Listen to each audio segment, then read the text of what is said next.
Welcome to Peninsula Seniors Out and About. Today we're at the Palos Verdes Concours d'Elegance. Let's go down and talk to the volunteers and see what it takes to put on this event. We're here with Rainey Sherman. He's the co-director of the Concours d'Elegance. Can you tell us a little bit about what led up to today's event? Betty, it's 12 months of hard work by the board of directors that basically establishes what we call the Concours weekend. Starts with the Grand Marshals Charity Gala on Friday night, sold out, wonderful event, nice silent auction, lots of money raised for charity. On Saturday morning is kind of the tinker toy of the weekend. It's our Concours road rally we call Tour de Epicure. The twist on the traditional road rally format is we have gourmet food stops along the way, and started here at Trump National Golf Club for a gourmet breakfast, then 3 food stops, and then ended at Farmers and Merchants Bank on Pine Avenue, their newly renovated branch there on 3rd and Pine. The Long Beach Police Department was kind enough to close down Pine Avenue. Between 3rd and 4th, we had a mini car exhibition there. Good lunch served by Farmers and Merchants. And it was nearly 80 cars. It was a lot of fun. I think people had, it's kind of that center filling between the weekends, because Sunday, here we are Sunday with 200 cars on the field, a capacity crowd, and blessed with 2 great and famous Grand Marshals. Carroll Shelby, of course, the legendary car designer and stylist and driver himself, along with Bill Krause, who is a Peninsula resident, used to drive for Shelby, has also driven for many other owners, and they're great friends and they're great Grand Marshals. We're so very honored to have them for our event. You know, it takes 200 volunteers for the entire weekend to do this, and with the added help of the Trump organization, their generosity in making this maximum charity dollars has been a great help to us. With 200 cars on the field, a sold-out capacity crowd, and some of the great automobiles of the world, with the added advantage of having Carroll Shelby, the legendary car designer, Bill Krause, a Peninsula resident, a famous car driver, and those two have been friends for a long time, and we're very honored to have them as our Grand Marshals to make this a successful weekend. I'm here with Bob Greenberg. He's the co-director of the Concours. Can you tell us what it takes to put one of these events together, Bob? Well, we start putting the event together a year right after this one event is over. We start putting together the next year's event, and it really comes with the selection of the Grand Marshal and the featured mark. They're frequently closely tied together, as they are this year with Shelby, because we have Carroll Shelby and Billy Krause as our Grand Marshals, and of course Carroll Shelby built some very famous cars, the Cobras, and so it was a natural to have Carroll Shelby and Cobras as our featured mark. And we pick that out every year on a basis like that, some historical significance. The other thing is the history that the Ford V8, first Ford V8 was built in 1932, and so this is the 75th anniversary of Ford V8s. So we have 2 classes of Ford V8s, one that is restored to the way they were originally, and another one is, of course, the hot rods that were built on the Ford V8 chassis and with Ford V8 engines. And then we go through and try to make a selection that we think the public would be interested in. We always have the American classics, the cars from the 20s and the 30s that were built, and the European classics from the same period that are just beautiful and outstanding cars. We always have Ferraris because of their fame, and people enjoy seeing them. And then we flesh them out with other things that may be of interest. Like this year, we switch around. This year we're doing Mercedes again. Aston Martin is here this year. And we also do it on the basis of the interests of the people on the exhibition committee. Usually they have a car that they particularly like and that they're interested in and know a lot about. And so it makes it easy for them to scour the countryside looking for cars of that mark. Is there anything else you'd like to add? Well, the other thing is that to put on a show like this takes a tremendous number of volunteers.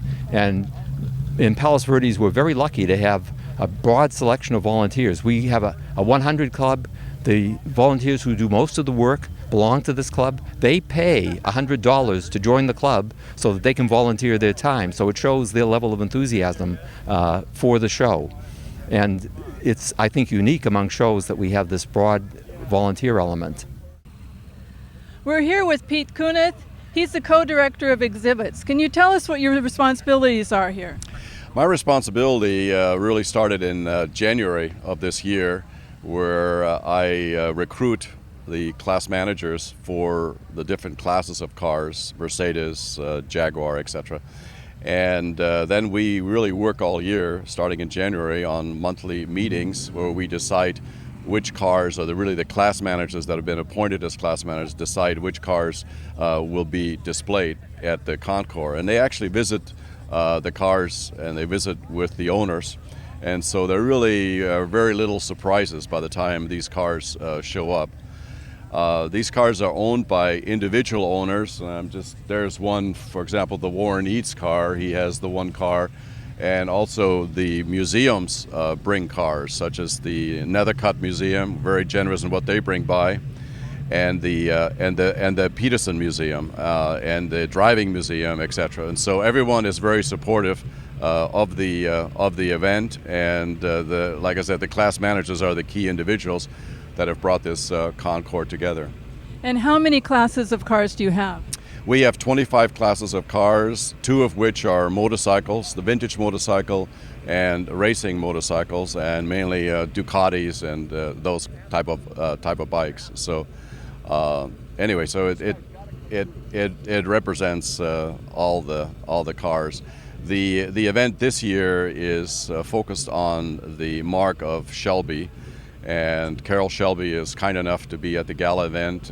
He will be here today, and of course, the guys love that. Let's go down on the field and have a look at some of the cars. We're here with Roger Higgins. He's the owner of this beautiful Aston Martin. It's a 1923. Can you tell us a little about the car? Certainly. The history of Aston Martin started around 1914-15, and they built cars in Kensington, London, really for racing and for hill climbing. And they built very few cars until the early 20s, and this car, which was built in 1923, was the second production car they built, and the first production car, this is chassis 1920. The first production car they built, which is the prior chassis number, was destroyed, and so this car is actually the oldest surviving production Aston Martin. The history, of course, of Aston Martin is it was started by 2 guys called Bamford and Martin, and it was known as Bamford Martin at the time. Bamford eventually pulled out, and the company was renamed Aston Martin after Aston being the hill climb that they ran at a lot. So Aston, it used to be hyphenated Aston Martin. Hyphen, of course, eventually was dropped. The company, during the course of its career, went through multiple bankruptcies.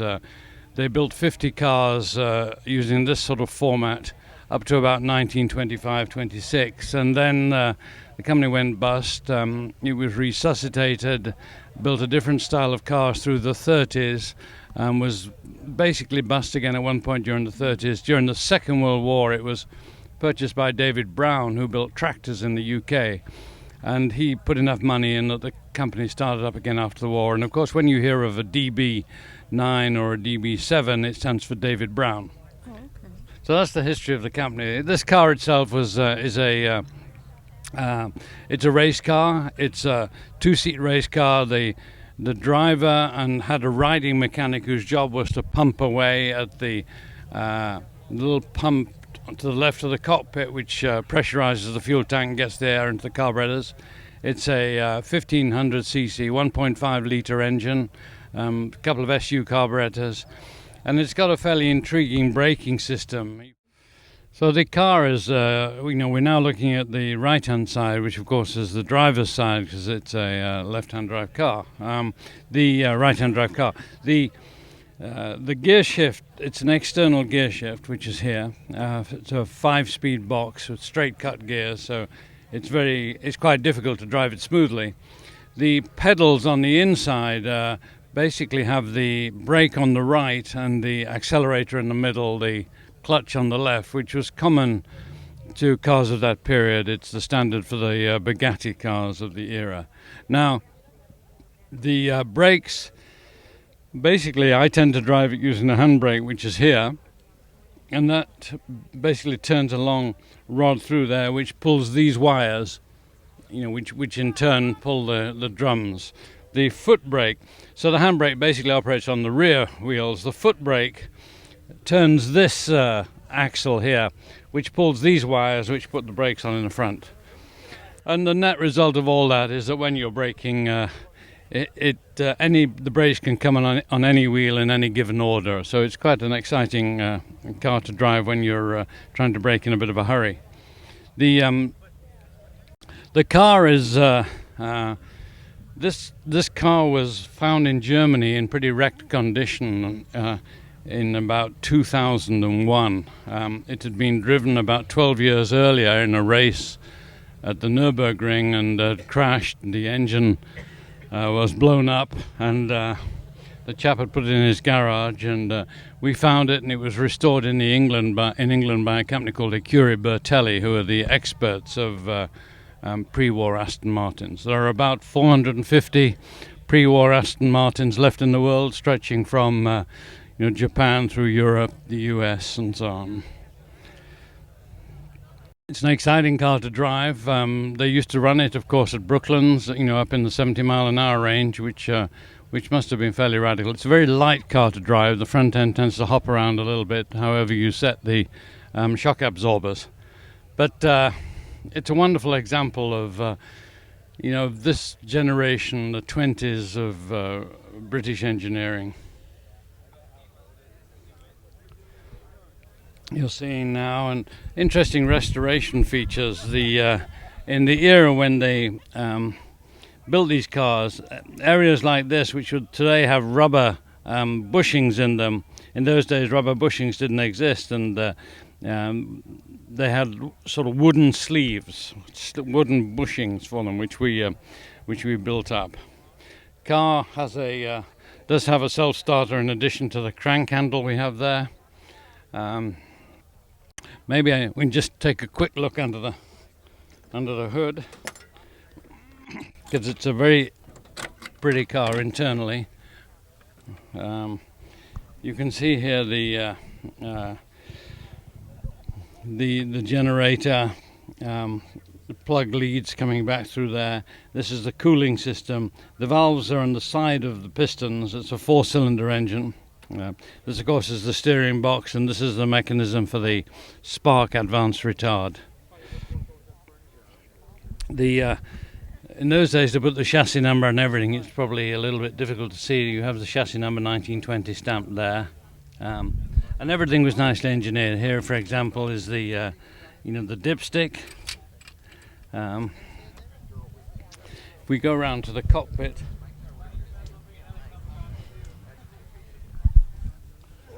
The cockpit's interesting because, as you'll see, the driver has a fairly nice large seat, and the riding mechanic next to him has a pretty small seat. His job was to sit in here, his right hand held this, and his left hand pumped away at the gas pedal there. And the reason that he had a smaller seat was that the owners of these cars tended to be the more affluent people, and as such they were better fed, they had better nutrition, and the riding mechanics literally were smaller people, small men. In the cockpit, first of all, this is the pump that the riding mechanic who sits here used to pressurize the gas tank to get the gas into the engine. The dials are very similar to what we had today. That's an air pressure gauge which told him when to pump and when not to. And then the rest of the gauges, that's electric charge, rev counter, temperature, water temperature, and oil pressure. And then a couple of stop-start, basically electric buttons, and then a starter button, like that. So there you have it, 1923 Aston Martin, side valve engine, probably the oldest surviving production Aston Martin. and a very unique and pretty little car.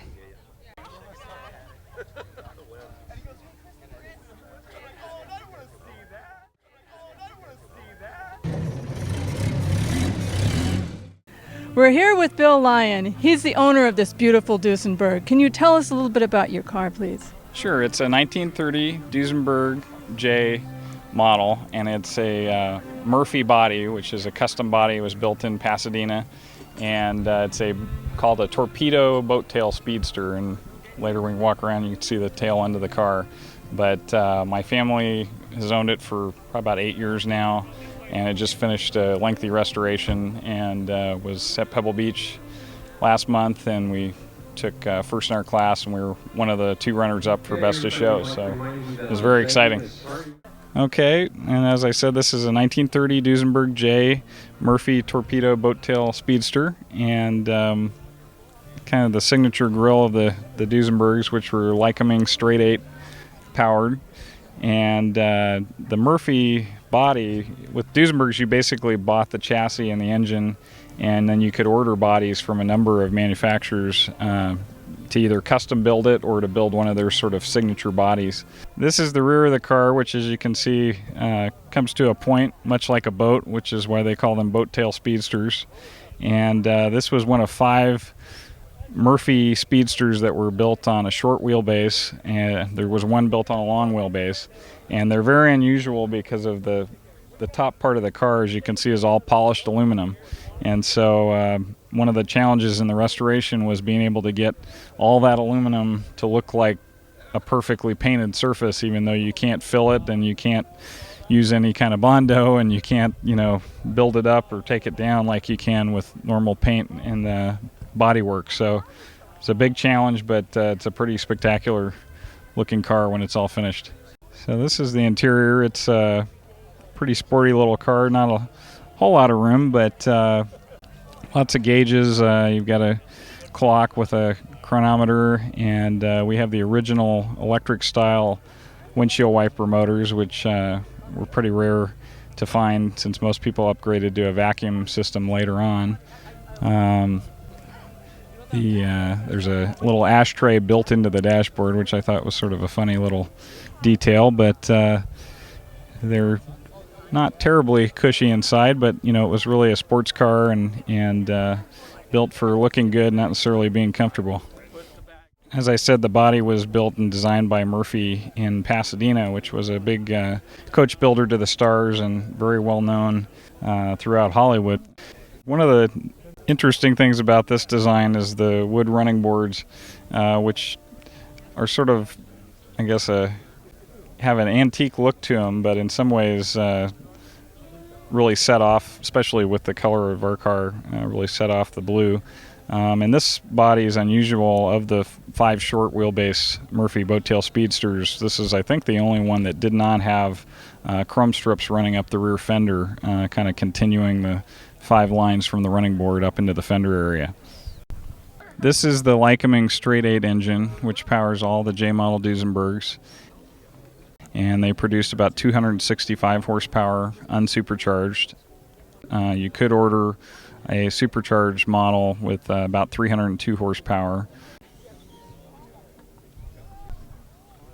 This car is not supercharged, though, and usually you can tell by the flexible side pipes on the right side of the engine.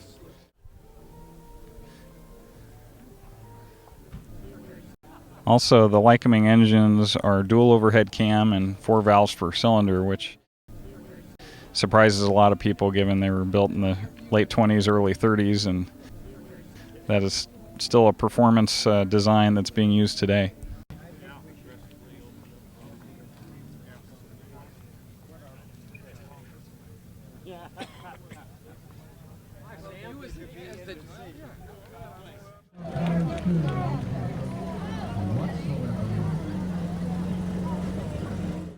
We're here with Paul Moyer. He's the owner of this 1970 Mustang. Can you tell us a little bit about it?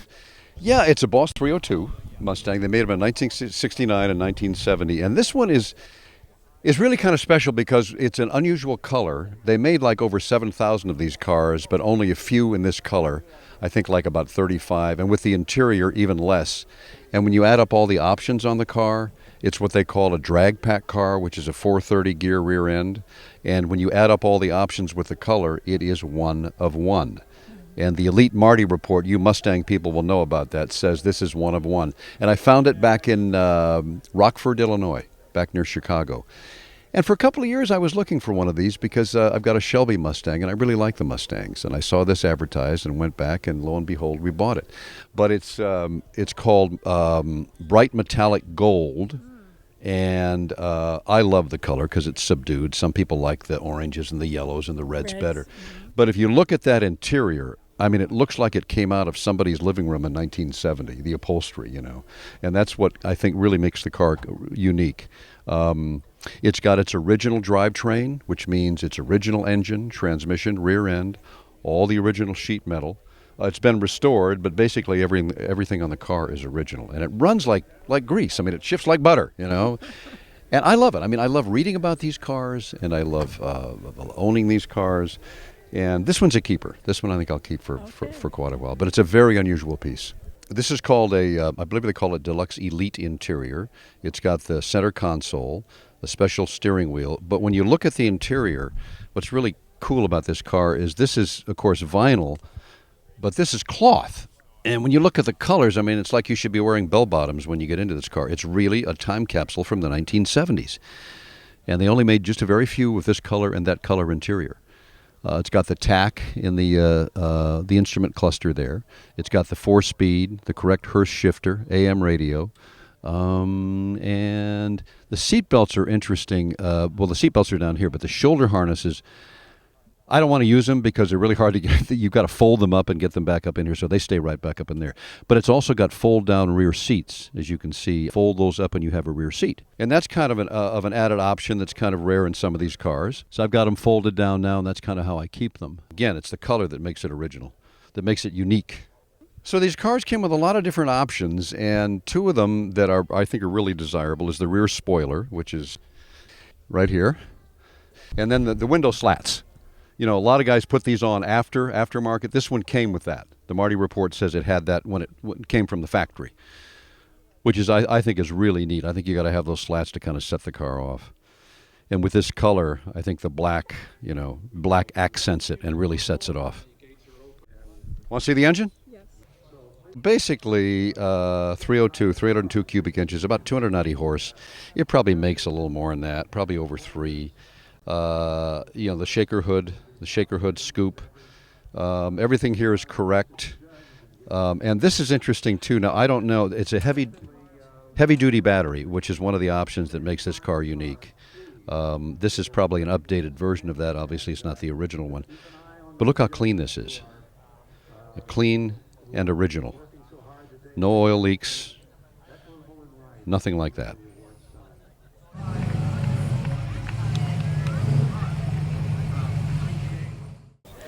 We're here with Hank Williams in this beautiful Shelby Cobra. Can you tell us a little bit about your car and how long you've had it? Yeah, we ordered the car in 1964 of December. Then 2 weeks later in January, the car was delivered, and I picked the car up at Norman Ford in Pomona.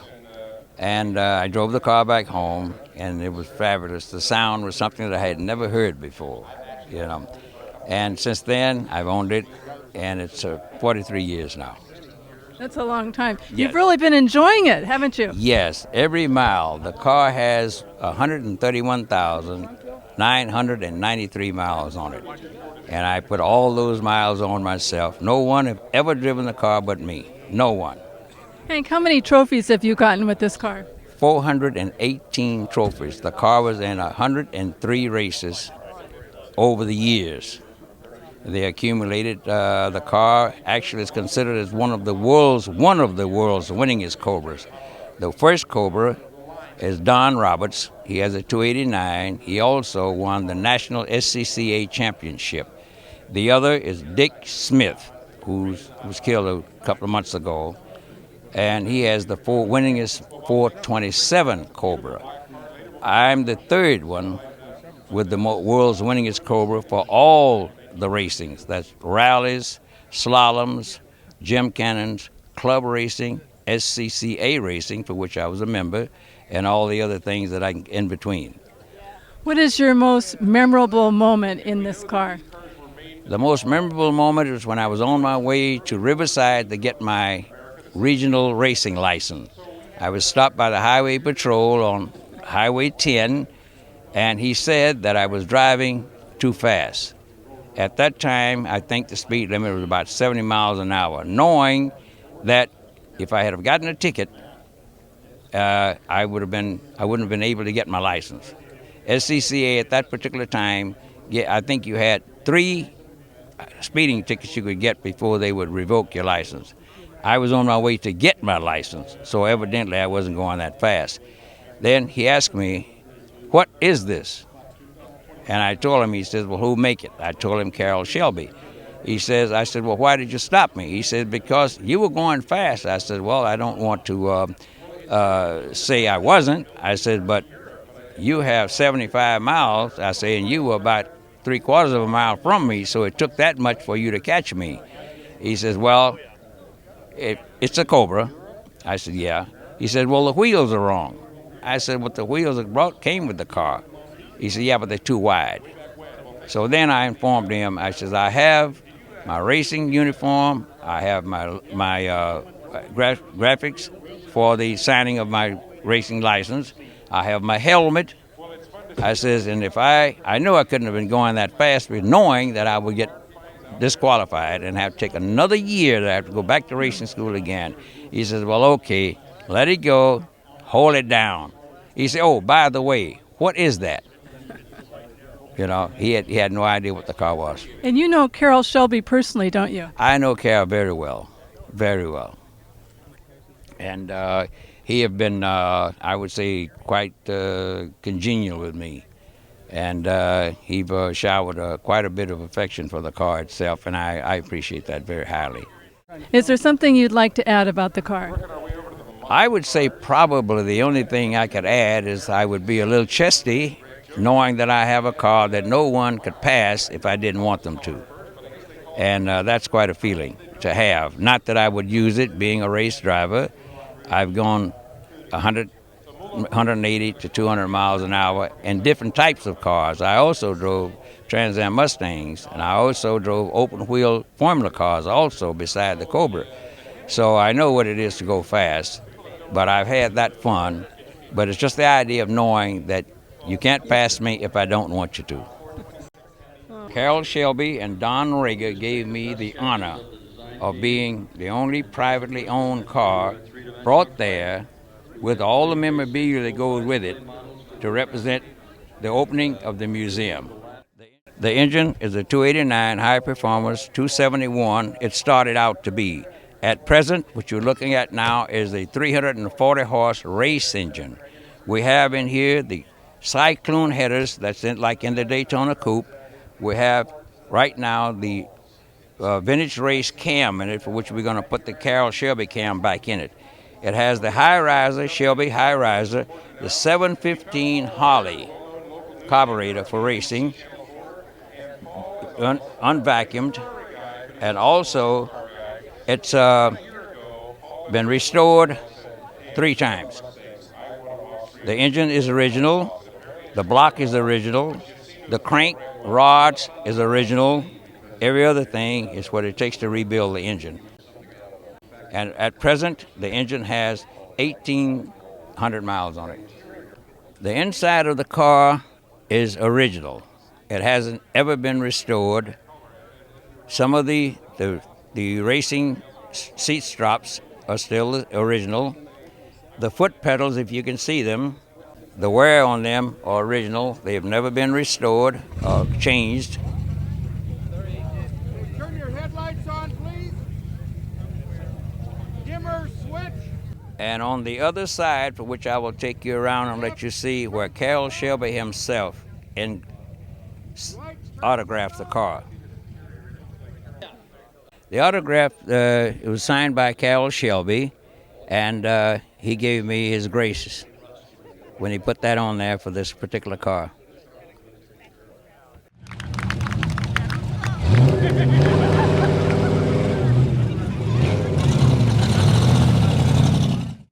We're here with Wayne Patrick, and he has the Cobra Daytona behind us. Can you tell us a little bit about it?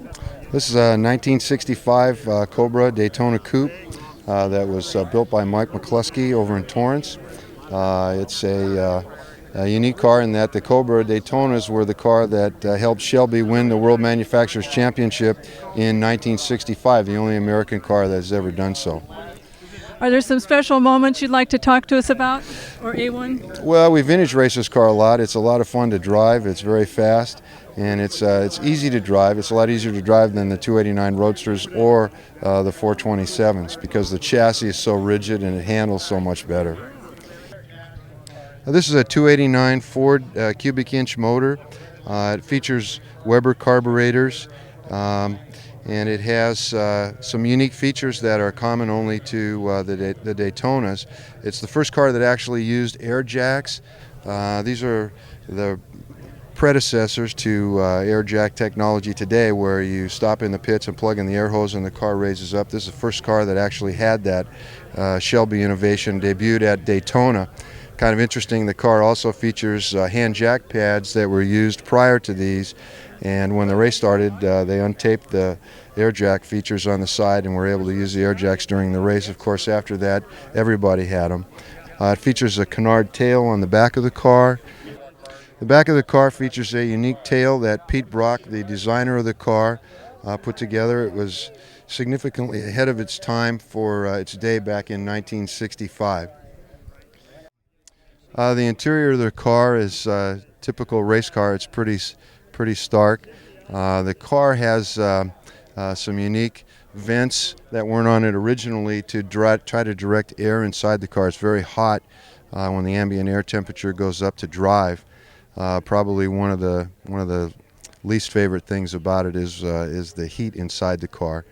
But it's a typical race car interior with just gauges and some switches to run the controls. Not a lot of creature comforts.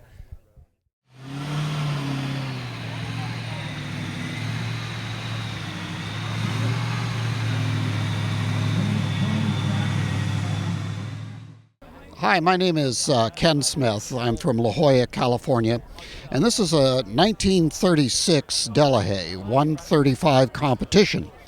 It was ordered originally by a Monsieur Wolff of Paris, and he had very particular tastes and wanted a very special car. So he went to the leading coach builder of the time, Fagoni and Falaschi, and ordered a very streamlined look car. This car, in fact, was the very beginning of the streamlined look for Fagoni Falaschi, for which they're famous. It also has some interesting other things about it. It's both a competition engine and chassis, and you'll notice that it has a folding windshield. That was patented by Fagoni Falaschi.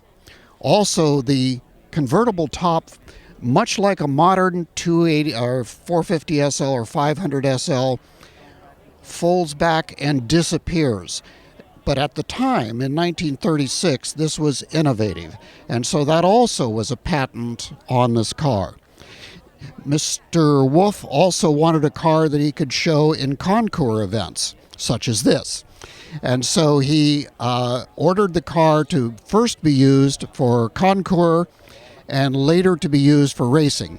And we actually have some photos of the car when it was being raced, such as in the 1949 Rally de Monte Carlo.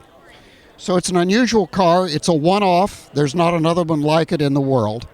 And that's it. It's a 1936 Delahaye 135 competition by Fagoni Falaschi.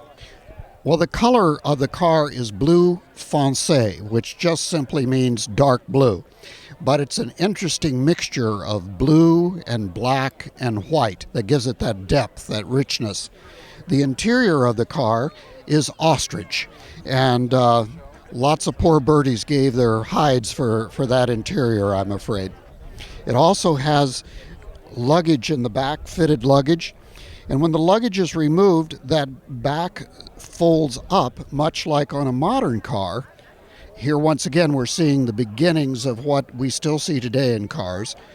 And you have two little seats in the back, little jump seats. Well, the dashboard is turned metal, and you'll notice the center here has a line that runs down it, and then it curves out very beautifully from there. Also the line down here. That line is also picked up in the body outside. And if you look at the windshield, you can see how that comes out up to the windshield, and then they've accentuated it even more with the line of the window. Very unusual. Well, looking at the back of the car, you can really see how this back portion folds up, and then the convertible top folds in, and then this goes back down. So it's a disappearing top convertible. Also, you'll see the lines of the chrome accentuating the lines of the car. This is the streamlined look for which Fagoni-Falaschi were famous and became famous, and this was the beginning of that in 1936.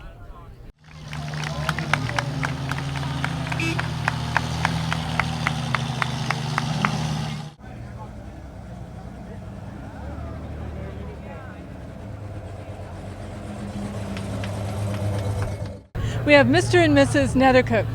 How does it feel to get Best in Show here? It's wonderful. Actually, this is the second time now we've won Best of Show at Palos Verdes. The other time was with the Bugatti 2 years ago, I believe it was, 2 or 3 years ago. But it's always great to win Best of Show. It's nice to be recognized for the work you've done on the car. Helen, do you have anything to add? Oh, we like doing the Palos Verdes Concours. They're always good to us, and we like to give back to the community down here. And we're thrilled to death to win the Best of Show. This is, Jackson, my first restoration since Mother and Father's passing. So it makes it even more special because we're carrying on the Nethercut tradition, and we won. So I'm really excited. Well, congratulations. Is Thank there you. anything else you might want to add? No, other than the fact that we'll be back next year. All right, all right. Okay. And thanks to our guys at the collection for making this all happen. Thank you. Thank you. Thank you very much. We're here with Alex Prosser, and he's one of the Nethercut's restorationists. Can you tell us a little bit about the car behind us, please? Yeah, I'd be pleased to. The car we're looking at is a Talbot-Lago T150 CSS. It's a 1937 French car built in Paris by a special coach builder named Fagoni-Falaschi. I'd like to show you the front of the car first. We're looking at the grille ensemble, the sunken headlights, they're Marshall headlights. They're made in France by a special manufacturer. They're very hard to find now. We had to locate those in Europe. This is a very special car. It was actually built for a princess who was an Indian princess married to a Maharaja, and her name was Stella, the Maharini of Kapurthala. And you can tell it's a royal car because it actually has a royal crest, and Fagoni-Falaschi, the coach builder, only put this crest on cars that they built for royal families and heads of state and such. So a very, very special car. It has a 6-cylinder engine. It's actually an overhead camshaft and a hemispherical combustion chambers, which is very advanced for the day. Has 3 Stromberg carburetors and makes around about 240 horsepower. Going to move around to the side of the car. So the fully enclosed fender skirts were specified by the princess because she didn't want to see the ugly wheels, and the impression was that this car would simply float along the road. So kind of a unique look. The two-tone paint in the blue and silver that we see is the original colors that the car was painted in 1937. We actually found some remnants of the color in some areas inside the car that had not been restored. When the Princess Stella owned the car, she actually had the car painted 5 different times in 5 different colors to match the dresses that she wore. The interior of the car is finished in gray with blue leather. And once again, the Princess Stella requested that St. Christopher, the patron saint of travel, a special insignia be mounted on the steering wheel so that she was somewhat superstitious, that she would feel safe when she was driving the car. The car's very sophisticated. The large knob in the middle of the dashboard there is actually a ride control and shock absorber adjuster, because the T150 chassis is actually a race car. Underneath this beautiful body, this is actually a race car. We move around to the back. Claude Fagoni, who designed these cars, really just sat down with a notepad and sketched them and had his crew recreate what he had drawn. And they were very effective at doing that. They actually got very, very close to his sketches. And the detail that you see on the deck lid here is all Claude Fagoni's handwork, been copied by many, many manufacturers of the day. Very, very special car. Everything handmade. This car was very, very expensive when it was built. Rich people then and for rich people now, I'm afraid.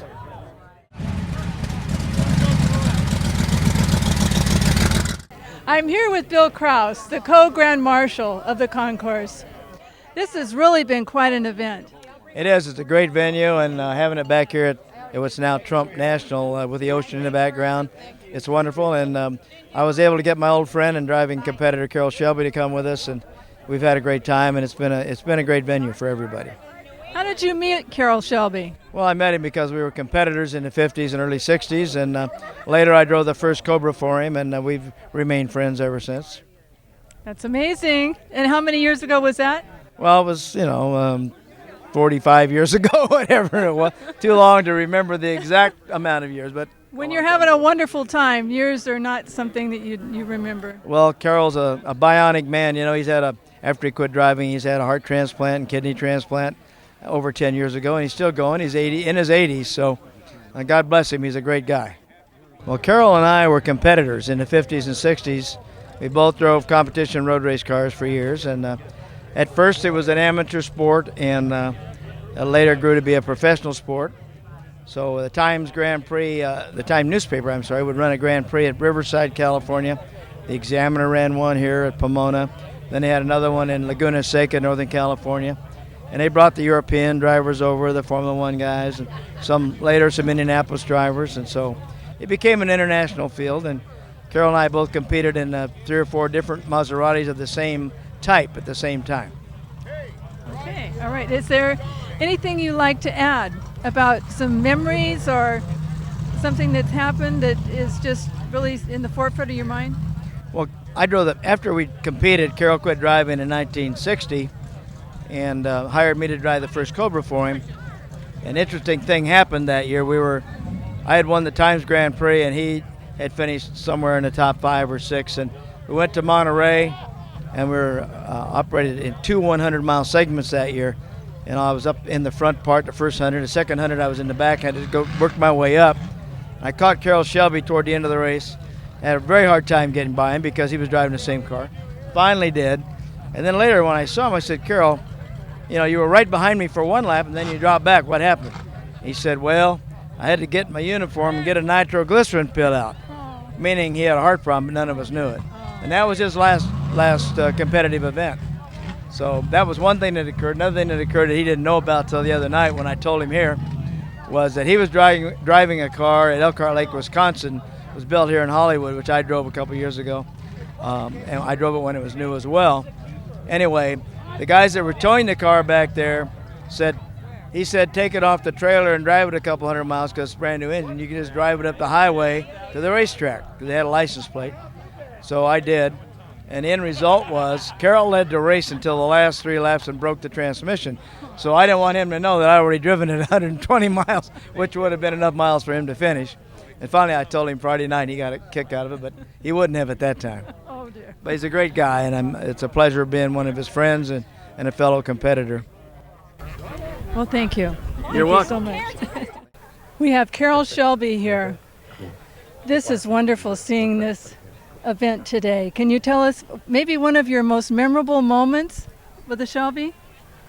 This is one of the most memorable moments. You have a fabulous get together here, and you've got more people than I dreamed would be here and more cars. So I want to congratulate the people that have put it on. It's wonderful. It's for charity and for several of the local charities. So I'm just very privileged to be a part of it. Oh, it's wonderful to meet you. Thank you. Rainey, the Trump National Golf Club here has been a big help in putting this on, hasn't it? They've been a tremendous help. The entire Trump organization including Mike Vandergo, who's the general manager, have been great. We have a 5-year contract. This is the first of those 5 years. Their help, along with the 200 volunteers that it takes to put on the entire weekend, help us maximize the charity dollars. And where do the charity dollars go? Well, we have 3 major charities, and that's the Palos Verdes Arts Center for the children's arts programs, the Palos Verdes Peninsula Rotary Foundation. They earmark those funds for the South Bay Children's Boys and Girls Clubs, and then, of course, LA Biomed at UCLA Harbor Medical Center are the 3 that will reap the benefits of our charity event. We're here with Mike Vandergoes. He's the general manager here at Trump National Golf Club. What a fantastic weekend this has been. And Mike, you folks, you've helped maximize the charity dollar. Can you tell us a little bit about the 3 days here? Well, the 3 days began with the gala on Friday night.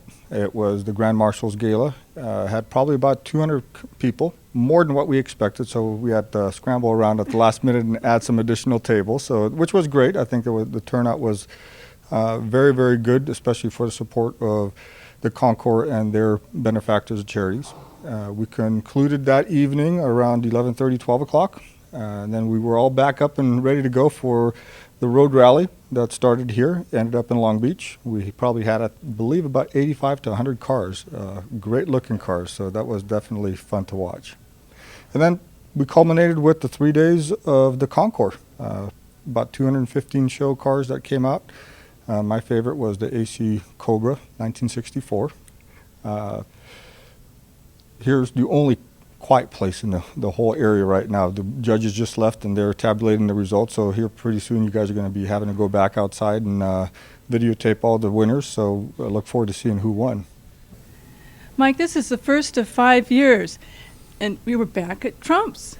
Yep, the concourse started here on the hill with Ocean Trails. When the facility went into bankruptcy, obviously the bank and other reasons why they left for a while, and I'm very happy to see them come back. And we just entered in with the Concours and the charities into a 5-year agreement. So I look forward to bigger and better things as years come by. We had a couple little glitches. Hopefully the customers didn't see it, but it's all back at the house, if you want to call it that. But with the Concours committee and our staff out here, I know that we can improve on next year's. We're here with Bob Yassen. He's the executive director of the Palos Verdes Arts Center. Can you tell us a little history of the Concours, please? The Arts Center has been involved with the Concours from its beginning. In fact, the idea for the Concours was that of Vincent Beggs, who was executive director, predecessor of mine here 15 years ago. He brought the idea to Eric Allen at the Rotary, and that launched the first Concours. For many, many years, 13 years, the Concours actually operated under the auspices of the Arts Center's 501c3 program. Became an independent group 2 years ago. So we've had a long historic involvement with the Concours, and very successful one at that. Is there anything you'd like to add regarding the Arts Center here? Well, the Arts Center is in its 76th year. We have a fabulous program coming up later in October. Most of our people hear about. We've been doing wonderful art programs for all ages in the peninsula for a long time, and looking forward to a very bright future, perhaps not too many years from now, in a new homes. We're here with Don Crocker. He's the president of the Palos Verdes Arts Center. Don, can you tell us a little bit about how the money is used from the Concours and how it's benefited the community? I certainly can, Betty. We've received over $250,000 over the 15 years from the Concours. Many of our members are also members of the Rotary Club, which co-sponsors it with us, as well as very active in the Concours and are volunteers with the Concours. And we use the money for many of our outreach programs with the students in the various junior high schools and high schools, our various camps for kids, and for disadvantaged or adults that come here for special programs in art that help them with their rehabilitation. So it goes to very, very good causes and helps in the education programs we have with both kids and adults throughout the community. I'm here with Greg Sparkman. He's the president of the Palos Verdes Peninsula Rotary Foundation, And Greg, can you tell us a little bit about the foundation? Thank you, Betty. The Rotary Foundation is an endowment of our Palos Verdes Peninsula Rotary Club. And with the earnings from the endowment, we do things like this. We're at the Boys and Girls Club in San Pedro, and as you can see, we're building a learning center right here for the college-bound students, the work they do here. The Boys and Girls Club is one of our perennial favorites. We've built a kitchen for their Wilmington facility, and we love to support their college-bound program that's going on here. In addition, though, the foundation does a lot of other work here in the Palos Verdes Peninsula area. We support elder care, we support literacy, we provided computers to the teen center at the library, we have scholarships for our high school students, speech, music, and art competitions for the school system. It's all about making the community a better place to live, and Rotary is all about that. And the money, where does the money come from? Well, this year we have various sources, but our biggest source is the Concours d'Elegance. That is an annual event that about 15 years ago, the Palos Verdes Rotary and the Arts Center of Palos Verdes joined together to invent this event. And it has been our major primary fundraiser for 15 years now, and now it's its own entity. It got so big that we decided to spin it out and let it run itself, and now officially we're just one of the beneficiaries of that event. The Rotary Foundation is working to develop this additional learning space for the Boys and Girls Club because of the great work they're doing here in San Pedro. They have so many tutoring students, so many college-bound students. Mike Lansing, the director here, has done such a great job that he's got kids coming out of the woodwork wanting to be better students, wanting to learn more, and this room's going to help them do it. Look around here, you'll see this is one of the Boys and Girls Club's tutoring and learning centers that they have right now, and you can see it's jammed, it's packed. It is so overused and overbooked that they really needed a lot more room, and that new construction that we're doing is going to provide them with about 1.5 times the space that you see here that will go to their college-bound and tutoring programs. The director here has done such a great job that he's got kids coming out of the woodwork wanting to be better students, and this room's going to help them do it. We're here with Kenneth P. Trevitt, and he is the CEO as well as the president of LA Biomed. Can you tell us a little bit about the organization? Sure, Betty. The Los Angeles Biomedical Research Institute has been in existence for 55 years, and through that time has made major accomplishments in advancing medicine throughout this country and abroad. We've done really outstanding things like the development of the modern cholesterol test, the thyroid deficiency test, which is administered to infants throughout the United States and most of the industrialized world. And one of our investigators developed the paramedic model for emergency care. Just a few of the many accomplishments here.